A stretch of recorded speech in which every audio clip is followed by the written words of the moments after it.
नमस्कार रसिकांनो, सादर करत आहे एक गूढ कथा बाबांना येऊ दे. चला तर ऐकूया. पुण्यातील माणिकनगर या भागात भैयासाहेब देशपांडे यांचा कमलदल नावाचा एक प्रशस्त दुमजली बंगला होता. बंगल्याभोवती टुमदार बाग असल्यामुळे बंगला बघणाऱ्यांच्या नजरेत भरत असे. बंगल्यासमोरच सिटी बसचा एक स्टॉप होता, पण त्यावर फारशी वर्दळ नव्हती. भैयासाहेब यांचा सायंटिफिक इन्स्ट्रुमेंट बनवण्याचा कारखाना होता, त्यामुळे आणि ते सामाजिक उपक्रमात सक्रिय सहभागी असल्याने बरेच प्रसिद्ध होते. त्यांच्या मुलांनी आता त्यांचा व्यवसाय बघणं सुरू केलं होतं, त्यामुळे ते काहीसे निश्चिंत झाले होते. त्यातच त्यांना नात झाल्याने ते आनंदात होते. नात तशी नॉर्मल आणि हेल्दी होती, पण का कोण जाणे, भैयासाहेब सारखे म्हणत की मला तिचं अंग जरा गरमच वाटतं. अहो, बाळ नेहमी दुपट्यात असतं, त्यामुळे सर्वच लहान मुलांचं अंग जरा गरमच असतं, असा त्यांना घरचा आहेर पण मिळाला होता. तरी पण त्यांनी डॉक्टरांजवळ तो विषय काढलाच. बाळाचे सुरुवातीचं तापमान जरा जास्तच असतं, जसं वातावरणाशी जुळतं तसं ते नॉर्मल होतं आणि आपण सर्व तपासण्या चाचण्या केल्या आहेत, सर्व नॉर्मल आहेत. औषधं पण सुरू केली आहेत. तेव्हा अजिबात काळजी करू नका. डॉक्टरांनी आश्वासन दिल्यावर ते जरा शांत झाले. भैयासाहेबांचा डॉक्टरांवर विश्वास नव्हता असं नाही, पण ते याकरता काळजीत होते की 7-8 दिवस झाले तरी निदान त्यांना तरी बाळाचं अंग गरमच लागत असे. भैयासाहेब स्वतः विज्ञाननिष्ठ होते, तरी पण काही प्रश्नांची उत्तरं विज्ञानाला अजून मिळाली नाहीत याची त्याला कल्पना होती. त्यांनी घरीच दुसऱ्या मजल्यावर बाळाकरता सुसज्ज रूम केली होती. तसंच 24 तासाकरता नर्स पण होती. डॉक्टर 2 वेळा तपासून जात असत. अशाच विचारात ते घडले असताना त्यांचं सहज फाटकाकडे लक्ष गेलं.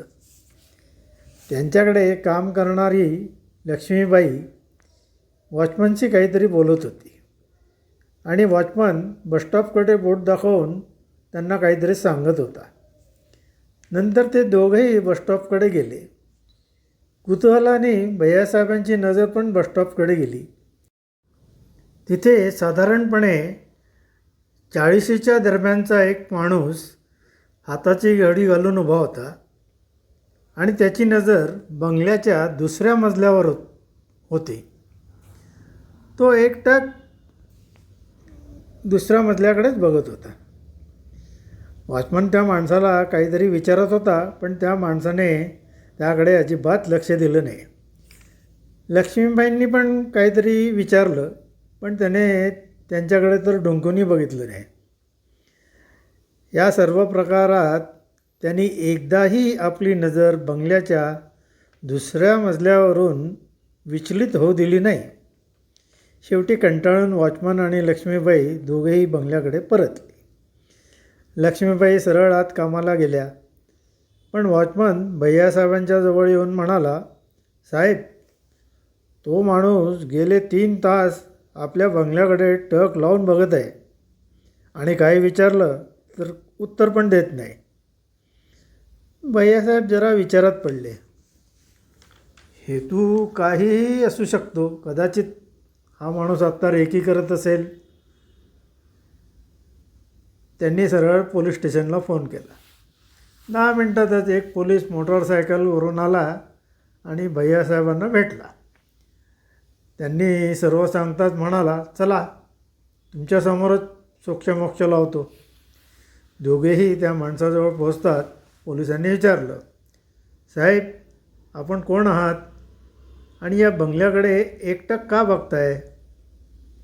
त्या माणसाने दुसऱ्या मजल्यावरची नजर न हलवता खिशातून एक व्हिजिटिंग कार्ड काढलं आणि पोलिसाला दिलं.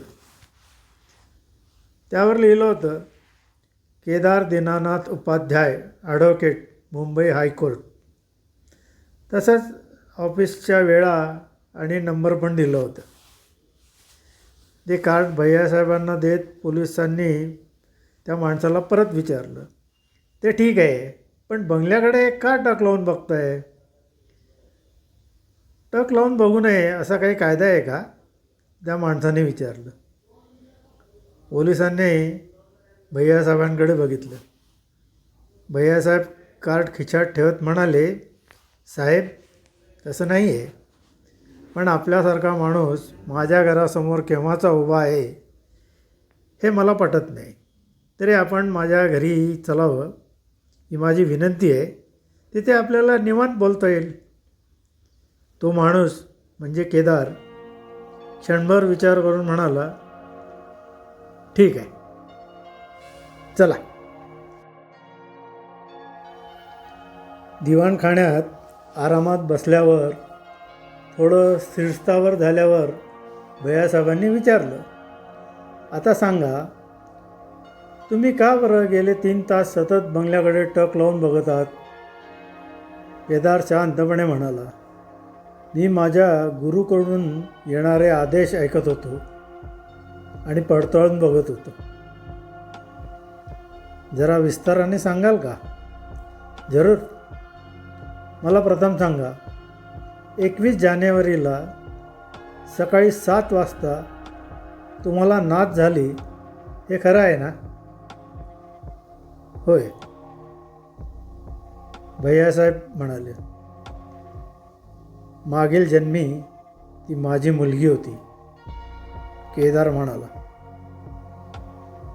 भैयासाहेब जरा चमकले, पण विचलित न होता त्यांनी विचारलं, कशावरून? ही माहिती तर कोणालाही सहज काढता येईल. केदार शांतपणे म्हणाला, तुम्ही म्हणता ते खरं आहे, पण याशिवाय मी सांगतो की तिच्या उजव्या मांडीवर तुळशीपानाची जन्मखूण आहे. भैयासाहेबांनी पत्नीकडे प्रश्नार्थक मुद्रेने बघितलं. त्यांनी होकारार्थी मान हलवली. अजून एक गोष्ट, तिचे अंग जरा गरम आहे, निदान इतर बाळांपेक्षा तरी. आता मात्र भैयासाहेबांना जरा आश्चर्य वाटलं. मला तसं वाटतं हे खरं आहे, पण अजूनही तुमचा तिला भेटण्याचा काय हेतू आहे हे कळलं नाही. सांगतो. मागील वर्षी एप्रिलमध्ये तिचा वाढदिवस होता. नेमकं त्याच दिवशी एका सेटलमेंटच्या संदर्भात मला पुण्याला जावं लागलं. बाबा, तू आल्याशिवाय मी केक कापणार नाही, शिवानेनी, माझ्या मुलीने हट्ट धरला. 4 वाजेपर्यंत काम आटपून मी निघालो, पण आता 7 वाजेपर्यंत सहज पोचता येईल असं मला वाटलं. बर्थडे पार्टी हॉटेल आराधनाच्या हॉलमध्ये होती. म्हणजे ते? भैयासाहेब म्हणाले. होय, तेच ते.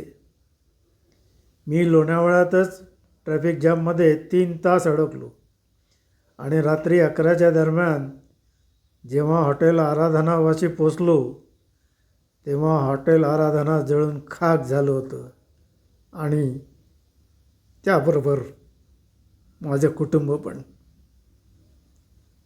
ओ, भैयासाहेब उद्गारले.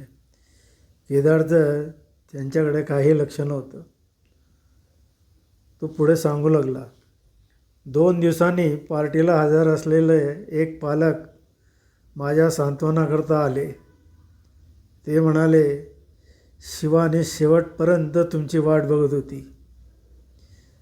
तुमच्याकरता एक वेगळा केक पण तिने आणायला लावला होता. आम्ही सर्वजण जाऊ लागलो तेव्हा ती त्या केकजवळच बसून होती.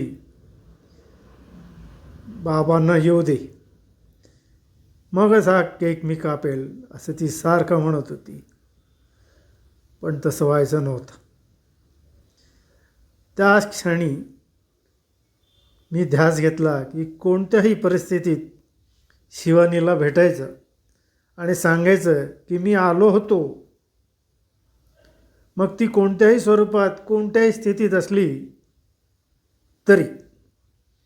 हाच ध्यास घेऊन मी जो कोणी सांगेल त्या गुरुला, गोसाव्याला, साधूला, संन्यासाला भेटू लागलो. मागणं एकच, माझी एकदा शिवानीची भेट करून द्या. मग खूप मनस्ताप झाला. केदार थोडासा सावरण म्हणाला.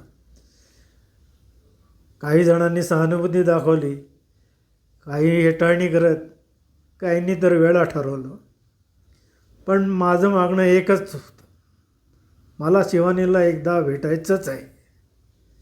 अखेरीस बद्री केदारला स्वामी नित्यानंद यांना माझी दया आली. त्यांनी या खाणाखुणा सांगितल्या आणि मी इथे आलो. नंतर केदारने हात जोडले आणि म्हणाला, आता सर्व तुमच्या हाती आहे. स्वतःला सावरत भैयासाहेब म्हणाले, मला तुमच्याबद्दल पूर्ण सहानुभूती आहे, पण कालचक्र उलटं फिरवून काय होणार आहे? उगाच गुंतागुंत वाढेल. मी कालचक्र उलटं फिरवायला सांगत नाही आहे, पण शिवानी नकळत काळाच्या अशा टप्प्यावर थांबली आहे की ती या नवीन आयुष्याचा स्वीकार पूर्णपणे करत नाही आहे. हेही मला माझ्या गुरूंकडूनच कळलं. मला फक्त एकदा तिला भेटू द्या. मी परत तिच्या आयुष्यात कधीही येणार नाही. भैयासाहेबांनी पत्नीकडे बघितलं. त्यांनी नजरेनेच होकार दर्शवला. ठीक आहे, पण फक्त 5 मिनटं चालेल. फक्त मला एकट्याला भेटू द्या, एवढीच विनंती आहे. काही हरकत नाही. सर्वजण वरच्या मजल्यावर गेले. 5 मिनटं बाहेर थांबण्यास सांगून केदार एकटाच आत गेला. शिवानी गाढ झोपेत होती. केदारची जणू चाहूल लागल्याने तिने दोन्ही हात वर केले. त्या बालमुठीत आपलं बोट धरून केदार पुटपुटला, शिवानी बेटा, मला उशीर झाला होता, पण मी आलो होतो. जणू समजल्यासारखं केदारचं बोट शिवानीने गच्च धरलं. आता शांत हो आणि आनंदाने नवीन आयुष्याला समोर जा. माझा आशीर्वाद सदैव तुझ्या पाठीशी राहील. शिवानीने स्मित हास्य केलं. मागे न बघता केदार तडक बाहेर आला आणि कोणाशीही न बोलता निघून गेला. केदार जाताच सर्वजण शिवानीकडे धावले. ती शांतपणे झोपली होती. भैयासाहेबांनी शिवानीच्या कपाळाला स्पर्श केला. आता तिचं अंग त्यांना गरम वाटत नव्हतं. त्या क्षणापासूनच भैयासाहेबांना तिचं अंग कधीही गरम वाटलं नाही. 4-5 दिवसांनी भैयासाहेबांनी सहज म्हणून केदारने दिलेल्या व्हिजिटिंग कार्डवरील नंबर फिरवला. दुसऱ्या रिंगलाच फोन उचलला गेला. Advocate Sharma here. आपण कोण? मी भैयासाहेब देशपांडे, पुण्याहून बोलतो आहे. हा ॲडव्होकेट केदार उपाध्याय यांचा नंबर आहे ना? हो, ते माझे सिनियर होते. 3 महिन्यापूर्वीच त्यांचं निधन झालं. सध्या हे ऑफिस मीच बघतो आहे, पलीकडून उत्तर आलं.